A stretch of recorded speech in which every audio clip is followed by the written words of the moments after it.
Hey everyone, welcome back to Open Facts. The world remembers stories, but sometimes those stories are wrong.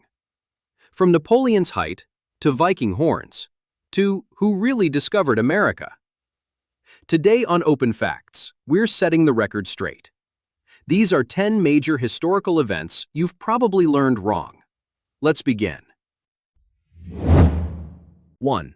Was Napoleon really short? They say he had a Napoleon complex, a term we still use today to mock short men with big egos. But the truth is, Napoleon Bonaparte wasn't short at all. He measured around 5 feet 7 inches, which was perfectly average for a Frenchman in the early 1800s. So, why the reputation? It comes down to a simple misunderstanding. France used a different measuring system at the time. The French inch, or pouce, was longer than the British inch. Napoleon was recorded as 5 feet 2 inches in French units, but that translates to about 5 feet 7 in modern terms. Add British propaganda to the mix, mocking the French emperor as a petty, tiny tyrant, and the myth spread quickly. So no, Napoleon didn't have a complex because of his height. He had a height conversion problem, and a world ready to believe an easy punchline. 2. Did Vikings wear horned helmets? Propaganda is powerful, and once a false image sticks, it's hard to erase. And that brings us to one of history's most iconic and most inaccurate costumes. Picture a Viking, fierce, bearded, wearing a horned helmet, right?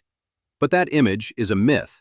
There's no archaeological evidence that Viking warriors ever wore horned helmets. Real Viking helmets were practical and horn-free, made for protection, not theater. So where did the idea come from? In the 1800s, costume designers added horns for dramatic effect in Wagner's Norse operas. Theatrical, yes. Historical, no.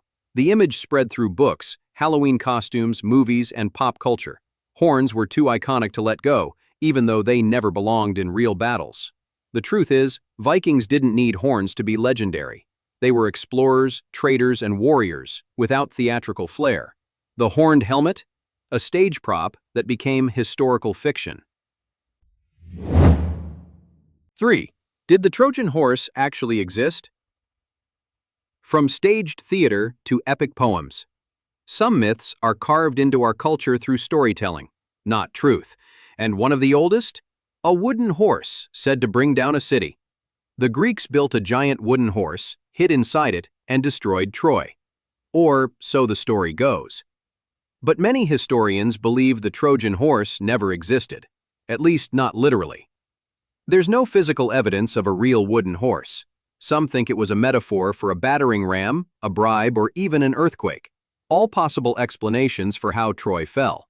The horse may have been symbolic, connected to Poseidon, the god of horses and earthquakes, who was said to shake city walls. What we do know, Troy did fall around 1180 BCE. But how it fell remains uncertain. Still, the image of a deceptive horse filled with soldiers endures, one of history's most famous tales of trickery. The Greeks may not have built a horse, but they built a powerful legend. 4. Did Columbus really discover America? Stories travel fast, and sometimes they become headlines, even if they're centuries off. Take, for example, the so-called discovery of America. In 1492, Columbus sailed the ocean blue, but he didn't discover America. Millions of indigenous people already lived across the Americas, with complex civilizations, rich cultures, and vast cities. And Columbus? He never set foot in what's now the United States. He landed in the Caribbean and explored parts of Central and South America. Even more surprising, Norse explorer Leif Erikson reached North America nearly 500 years earlier. So why does Columbus get the credit? Because history was told from a European perspective, where discovery meant conquest, not first contact.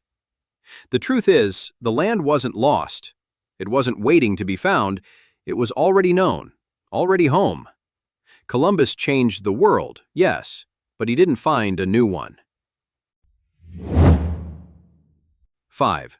Did Marie Antoinette say, "Let them eat cake"?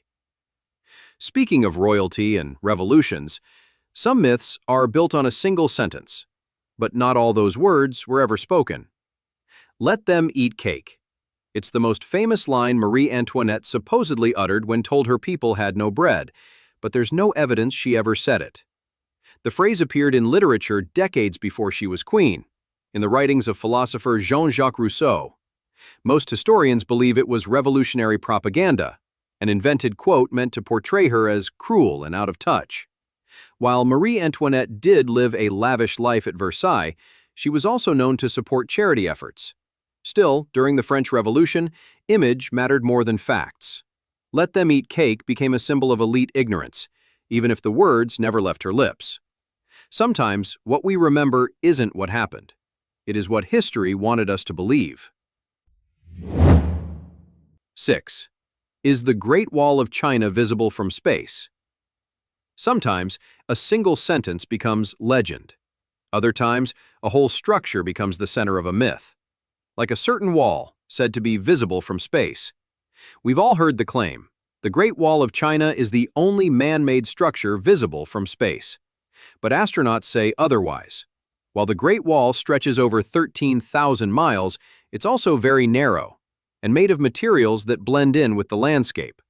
From low Earth orbit, spotting the wall with the naked eye is extremely difficult, even under perfect conditions. And from the moon? Impossible. In fact, many man-made structures, like highways, cities, and airports, are more visible from space than the Great Wall.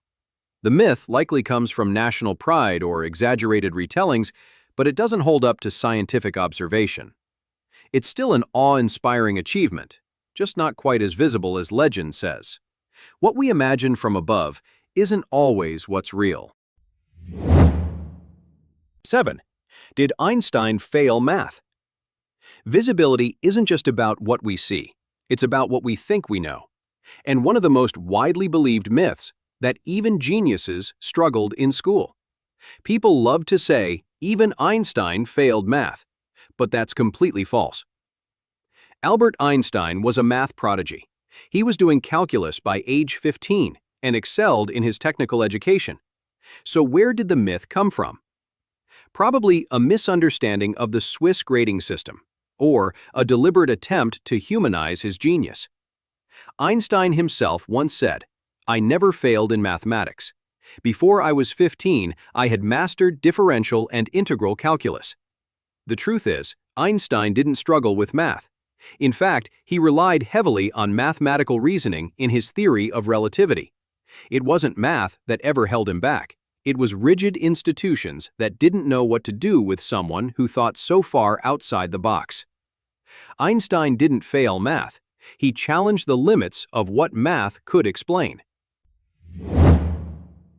Were the Salem Witch Trials about witches? Sometimes, the misunderstanding isn't academic. It's moral panic, fear, and hysteria. Enter the Salem Witch Trials. The Salem Witch Trials are often remembered as a fight against dark magic, a deadly hunt for witches casting spells in colonial Massachusetts. But the truth? There's no evidence any real witchcraft was ever practiced. The trials began in 1692, fueled by fear, religious extremism, and a community on edge. Two young girls began to have strange fits, and rather than seek a medical explanation, the town blamed witches. Accusations spread like wildfire, especially toward women who were poor, outspoken, or outcasts. Over 200 people were accused, 19 were hanged, 1 was crushed to death. The chaos wasn't caused by curses, but by panic, suspicion, and power struggles. Historians now view the trials as one of America's worst cases of mass hysteria, a dark lesson in what fear can do when mixed with blind belief. The Salem Witch Trials weren't about witches, they were about fear, and fear burned bright. Did Napoleon shoot off the Sphinx's nose? Even monuments have their myths, some as small as a missing nose, and the blame often lands in the wrong century. There's a popular rumor that Napoleon's army blew off the nose of the Great Sphinx of Giza with a cannon, but the evidence doesn't support it. Sketches of the Sphinx from the 1700s, decades before Napoleon arrived in Egypt, already show the statue missing its nose. The real culprit may have been a 14th century Sufi named Muhammad Sa'im al-Dar, who reportedly defaced the statue to protest idolatry. He was executed for vandalizing a sacred site. So where did the Napoleon myth come from? Probably from European travelers or soldiers repeating a dramatic story, and others mistaking cannon damage elsewhere for evidence of the act. Napoleon had cannons, yes, but not for this. The nose was gone long before he arrived. 10. Were the Dark Ages really dark? As we just saw, the last story perfectly illustrates the power of revisionist memory, and it reaches back into how we label entire eras, like calling a time of invention dark. The Middle Ages are often called the Dark Ages, a time we imagine as bleak, ignorant, and stagnant. But that's a myth. The label was invented during the Renaissance by thinkers who wanted to distance themselves from the medieval world. To them, anything before their time was dark. But the truth? The Middle Ages were full of innovation. Universities were founded. Mechanical clocks were invented. Eyeglasses improved vision. Architects built soaring Gothic cathedrals.